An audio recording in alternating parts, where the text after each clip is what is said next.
Samahan nyo nga ako sa araw na ito, maglilinis nga tayo ng accommodation ngayon. Sa mga bago pa nga lang dito sa page natin or kung napadaan ka lang, ito nga pala si Rome.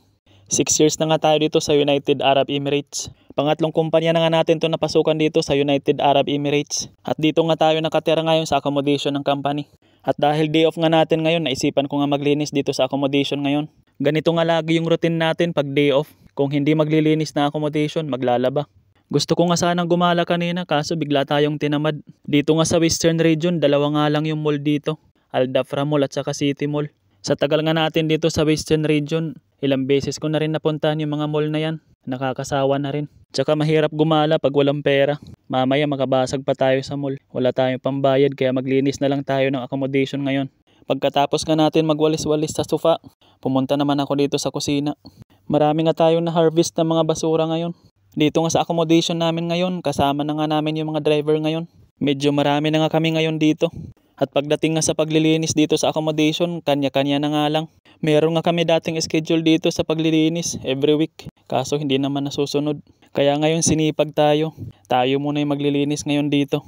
Pagkatapos nga natin maipon yung basura dito sa kusina at mawalisan, isinunod ko naman tong lababong linisan. Kinuskus ko nga ng maayos dahil nga ang dami na ngang lumot.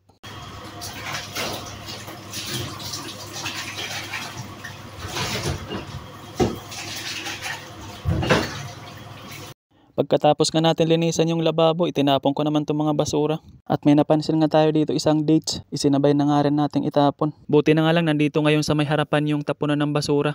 Nung mga nakaraan nga wala nga to dito. Napunta nga to sa ibang accommodation.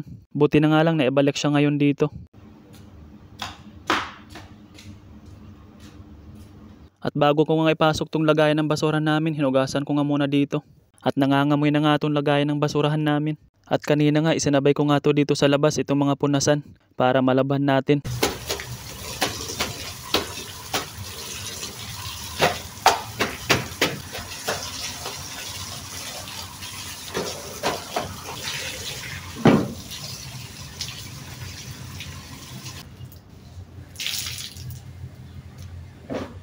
At dito ko na nga lang isinampay sa may harapan, panigurado. Sa init nga dito matutuyo agad to.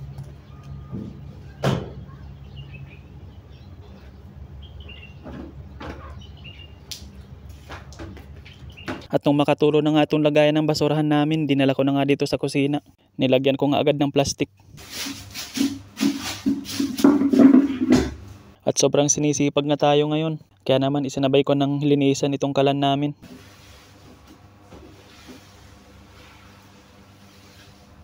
At nagmap na nga rin pala tayo dito. Para naman kumintab itong sahig natin kahit papaano. Kung umabot ka nga sa vlog na to, pa-comment naman kung taga saan ka. Para naman malaman natin kung hanggang saan na umaabot yung mga vlog natin. Sa mga solid followers nga natin dyan, maraming salamat nga sa inyo. Maraming salamat sa suportang binibigay nyo. Hanggang dito nga lang muna yung vlog natin.